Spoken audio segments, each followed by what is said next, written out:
I literally spent years of my life trying to pray the gay away, just feeling that I was hellbound, no hope, and that I was broken. But just what if I was never broken at all? Loving me unconditionally.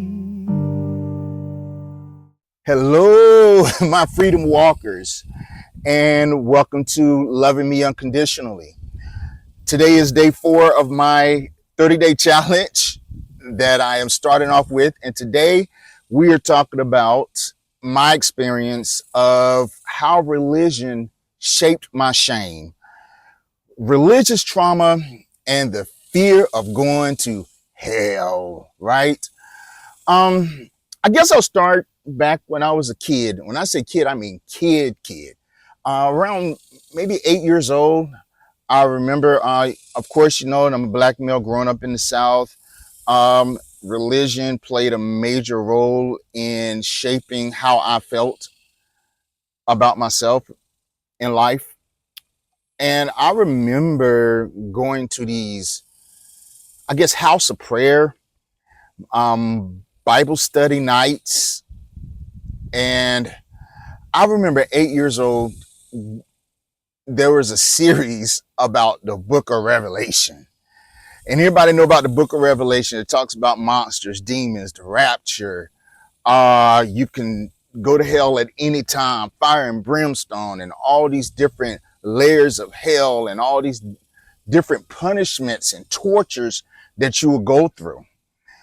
And an 8-year-old hearing this, it literally just blew my mind. It made me fearful and scared all the time. I remember there would be like different prophets that would get on the floor, and there was a major prophet who would get up for, sometimes it felt like hours, and just basically saying what the Lord says, and would put people on blast in the audience saying, the Lord showed me you sinned yesterday, or if you don't do this, you're going to hell. If you don't stop this, then these tragic things are going to happen in your life. And it was just a place to me of fear, just nonstop. Demons, you name it. And I was told that, I think I was around 8 years old, that I was at the right age now to go to hell, so I better get saved. And to sit in this environment, even at this age, was pretty traumatic, because it's kind of like I went from being this this kid that basically had like freedom in life, that just had no cares of anything like that, just enjoyed life and its beauty, to all of a sudden, oh man, you better not do this, you better do that, you better not lie in school, you better do this. I would be so scared of messing up sometime during that week. I'm probably like in second or third grade, and the prophet saying something on those particular nights or whatever, that I messed up somehow in school. So I was like, oh my gosh, I better not say this. I better not think this, everything from sin, lust, you name it. All those things were covered. And it was pretty harsh, to go through that as a little boy. And all you could think about is that, on one hand, God is love, but at the same time, God is judgment. So anything that I do could instantly, it's like at any given moment, the rapture can come, like 1, 2, 3, can come right now. And if I was thinking anything that was impure, if I wasn't always holy, that at that given particular moment, I just damned myself to hell. Just right then. I could just have an impure thought at that particular time, or I could have done something that day, or whatever the case may be. And no matter how good I was my whole life, that at that exact moment, you can go to hell, no matter what. And that brought so much fear into my life. It brought a lot of just fearing God, and especially, going through some things that I've been through, it made me scared as fuck. And it didn't only stop there. It went on through elementary school. As you go through, like, religious and the churches, holiness Pentecostal churches, and all of this, that same rhetoric was there all along. I swear, I think we spent as much time talking about going to hell as anything else, about sin, about living a nasty and unholy life, just nonstop. But then at the same time, um, it was like just a double-edged sword, because at the same time you're like, oh, Jesus is love, you know. So it was kind of like a lot of going back and forth for me and my understanding as a kid. Um, I've seen a lot. I've seen people hurt. I've seen people countenance changed whenever, like, this prophet or whatever would get on the floor, and they would be scared. They would feel uncomfortable. I felt uncomfortable.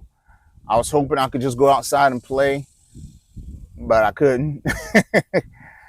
I even got to the place where even me going through molestation, uh, and we all know about molestation doesn't necessarily mean at all times that you were in hurt or in pain. Actually, in a lot of cases, it feels good or pleasurable to you. It arouses you. Although it's wrong and you're just a child, it still arouses you sexually. So I felt like, oh my God, I'm going to hell because I felt good in that moment, right? I'm just being honest, being truthful. It is what it is. It is the truth. Um, I remember later on, you know how we are when, like, preteens, teenager, the first time you started experimenting, messing with your body, you're going through puberty. So yeah, masturbation. I was caught, and next thing I know, I'm going to hell because I'm sleeping with demons, and oh my gosh, for even thinking about having sex and all these different things. I was like, at that moment, no one ever said, "Oh, this is natural. This is you. Sexuality is natural. It's natural for you to have these feelings." Like, no, it was like, there was something wrong with you. You need to pray. You need to fast. You need to seek God. You need to take a cold shower.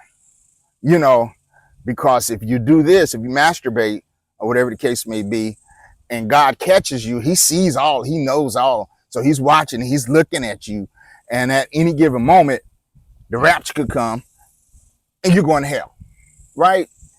So having those feelings, of just being a boy, a teenage boy, that kind of mess with your psyche as well. Like, I got to keep praying. Oh, there's something wrong with me. And all over the whole world, masturbation is just a thing. All over the whole world, to have those desires going through puberty is a regular thing. But all of a sudden now it's a thing that causes you to go to hell. Like, whoa, so dealing with that, and dealing with just the regular functions of life as a teenager, peer pressuring and trying to find your groups, trying to find who you are, your tribe, right? And being teased and being picked on and all these other things going on in my life at the same time. This was very, very, very overwhelming for me. Even around this time, I had my first suicidal thoughts, and we'll get into that in a little bit or in another day. But I feel like I had no free will, that a lot of those boundaries and things I just love to just do and just have in life, I like to just lay in the field and just enjoy life. A lot of those things now are just like, that's childish stuff. It's time to grow up and be a man. It's time not to have these feelings. And oh my God, to top it all off, to have these feelings of being gay, a black man being gay and in the church. Oh my goodness, I'm telling you, it was pretty tough. But I realized that guilt and shame through my religious traumas and experiences. And that was just one example. Guilt and shame was the common thread. It was the thing that kept you coming back and paying your offerings. It was the thing that kept you feeling good. Like, for instance, like if you didn't, I had a hard time paying my tithes and offering. I ain't gonna lie, because I always was struggling with money. Like, oh my God, do I pay my car payment? Do I pay this? And when you didn't, you felt guilty. You felt the shame, right? And there's also times I remember it was like doing pastor anniversaries.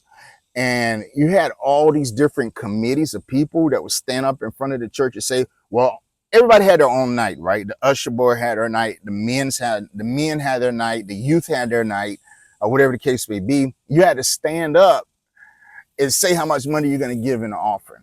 And I'll never forget, I was like maybe 20, 21. I was really, really young.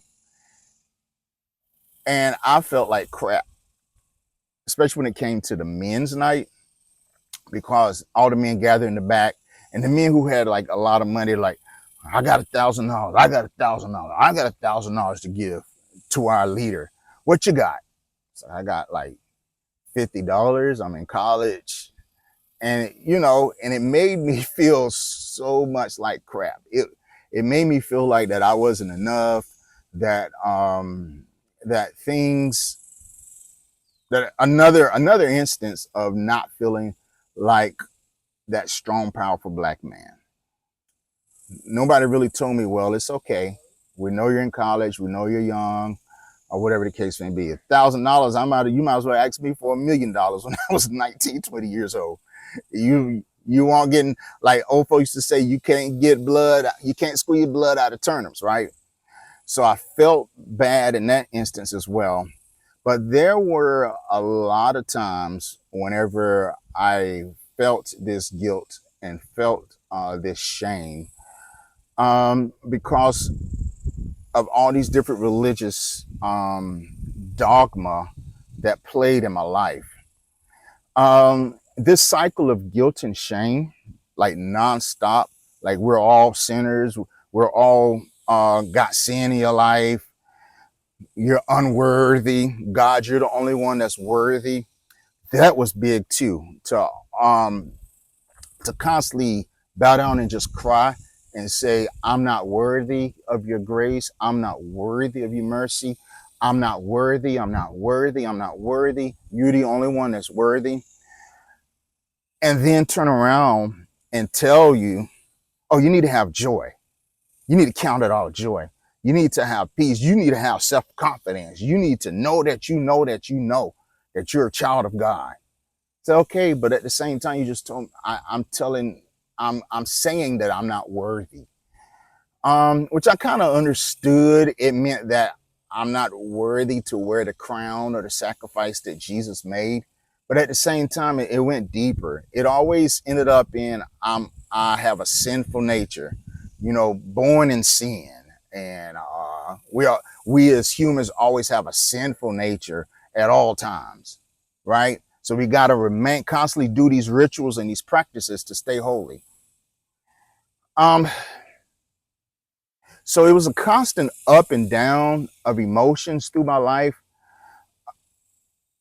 And I didn't really understand it fully till years later of why I was in a walking depression, because anytime I would take steps forward, there were times whenever people would constantly pick at the things that were not good about you. And it said, oh, it's just making you strong. But you're doing it in front of everybody. Or you're embarrassing me or putting me down in front of the whole congregation or the whole church. I remember one time, even a pastor got up and talked about how much money I made and said, I can't support a family with that little bitty money. I said, why are you telling the whole fucking church about how much money I make? I am literally 21, 22 years old. Why? Right? And there were just so many times. There were times whenever I got up. I remember one time getting up for a convention, and I was over some department. I think I was superintendent or something, Sunday school. And the guest leader, I didn't know that her rank changed from pastor to bishop. Nobody told me. So I called her pastor. And boy, it's like hell broke loose. That preacher rolled their eyes at me. Um, my pastor got on me in front of everybody the next day or whenever it was, and you disrespect. I said, nobody even told me. It was an honest mistake. And why are we so fucking stuck on these titles? Why? What shit ass, what sense does it make? Who cares? Right? So I was like, Pat, I said, they are a pastor. Okay. And I apologize. I felt like crap. I remember another time, I guess I didn't address the bishop the right way. It was kind of weird. I was coming through the door. I said, hey, like, I know you ain't just say hey to me. I'm the bishop. And I was like, oh my God, I'm so sorry. I was just speaking. You'll say, oh, you're supposed to say, hey, bishop. I was like, oh, okay. I'm sorry. Just all those things constantly, one thing after another through the years that I've been through and that I've seen. Outside of just the getting in the pulpit and just blasting people, outside of just the constant people after church getting into their groups and talking about whoever or picking on people in the church who weren't in their particular cliques. That was a big thing as well. That was pretty harsh. Or even talking about people's personal business and spreading it to everybody. Even the leaders would do that. So it was a lot of trauma there. It was a lot of. I remember one time one lady. I ain't gonna say. They were kind of like in high standing, and the women got together to discuss, because I was a minister by now. Do you think he masturbates? I'm like, what the fuck? Like, is this really what's going on right now? Y'all got together as leaders and we're asking these intimate questions about my life, right? Um, so I saw a lot of that through the years. Live holy, live a straight life. You got to be perfect at all times. Even if you're sad, even if you're having a bad moment, now because you're a leader, you can't show it. Because you being sad, you having feelings and emotions, you not having a good day, and you letting other people see it, now you are hindering their deliverance. You're hindering their breakthrough in their lives. And guess what? It's your fault. So when you walk through these doors, you better have joy at all times, no matter what's going on in your life. Um, it was just a lot. It was a lot of guilt and shame, like over and over again. The guilt, guilty, you're guilty for this, you're guilty for that. A lot of times the Bible was taken, to me personally, as a weapon to get people to do certain things. I remember even the like prophets would come in, and it made me feel bad because you had like these $100 lines and you didn't really get a prophecy unless you had a certain amount of money. And then people would like throw their money, to get a word from the Lord. I've seen that. I and in it all, I'm just giving some scenarios, but believe me, I can write a book on it, and not to down anybody or their beliefs or whatever the case may be. This is a part of my journey about how it made me feel inadequate, made me feel lesser than, made me feel not enough. So I just became more of a people pleaser. I began to just bow down and put everybody's needs and desires ahead of me. I'll tell you one more thing that I did endure is I remember being maybe 17, 18 years old, and I wanted to go to school out of state because they had this is whenever computer graphics and all this was just a good thing. But talking about back in 93, 94, right? Um, and computer graphics and doing all these things was just hitting like hotcakes, because we're starting to come into using the internet, and it was just a beautiful time. And I wanted to go to this school. It was a HBCU, which was good, and it was a way I wanted to experience and see the world. And you know what?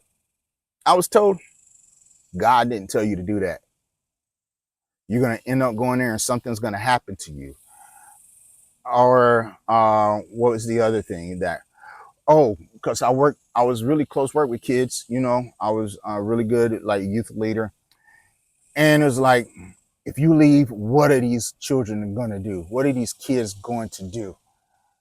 If you leave, they're going to be lost, and they need you in their lives. A lot of guilt, right? A lot of guilt. And it was said and hammered so many times that I just decided to stay and go to the local college. And I struggled with that because I had to be in church so much. And the wrestle with keeping your grades up and not even fully enjoying the college experience. Man. And that's just a little take. It was always fire and brimstone, nonstop all the time. Going to hell, you're going to hell. These demons got to cast this lust demon out of you, cast this gay demon, cast this pity demon out of you. It's always about casting all these demons out of you instead of really dealing with the issues. But I tell you what, the day I left,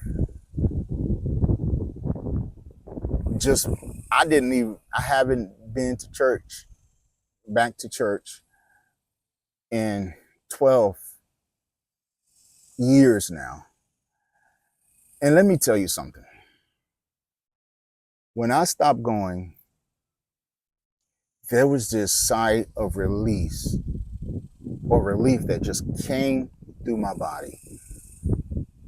It was like all this pressure, all of these headaches, all of these feeling nervous. There were even times I would just pop up on Sunday morning and start getting dressed and getting nervous, or have these dreams, which I still had some. Even recently, I still had a dream about like, oh my gosh, I'm in church. I got to do this, got to do that. Oh my God, be this way, act this way.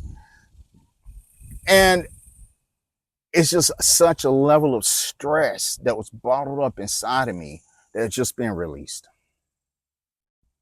And I'll tell you something right now. I don't know what your journey is. I know my journey. It has been one of the best, most beautiful decisions I ever made in my life. I've learned how to love myself, how to walk my own journey, and love myself unconditionally. Because before, I didn't even like myself. Nonetheless, love myself, because it came with so many conditions. Like, let's just take the raw form of just me and say, hey, Jay, I love you just the way you are, just who you are. Right now, in this moment, I love you. Do you need to work on things? Yes. Do you have goals, dreams, and aspirations? Yes. But now it's okay to say I'm worthy. Source, God, the universe, is worthy as well. We're all a part of creation, and we're all worthy. I've learned how to put myself first for once and not walk in somebody else's shadow, not worry about the opinions or thoughts of others. I've learned how to put myself in positive environments.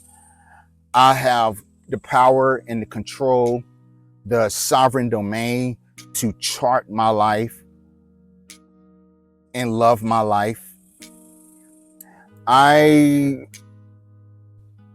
guess I've done some research now of how to really look at religion from different aspects. I don't dog religion, but I do know that if I was my child, or if I had a child,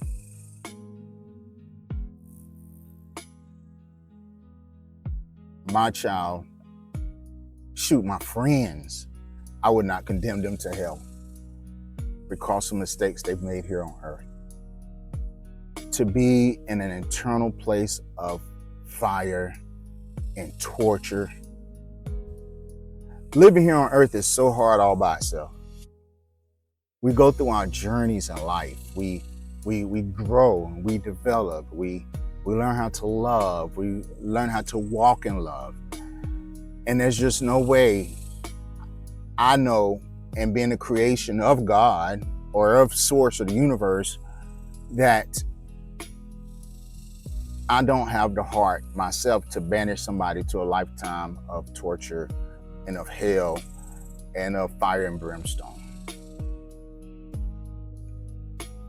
And I've told myself that my nightmares is not my reality. I used to have all these nightmares of not doing. A lot of the nightmares was a pastor getting up or being upset with me because I didn't do something the way they wanted me to do. And they were just coming down hard on me. And I was trying to make it up, trying to do right. And I'm nervous and I'm moving around and I'm feeling like crap or shit in these dreams. And I wake up in cold sweats, feeling like shit, feeling like, oh my gosh. And for a moment, thinking I'm there. That's how powerful or how potent these dreams were. Then I'll get to the place where I was like, oh man, it's just a dream. It's just my past trying to have another shot at me.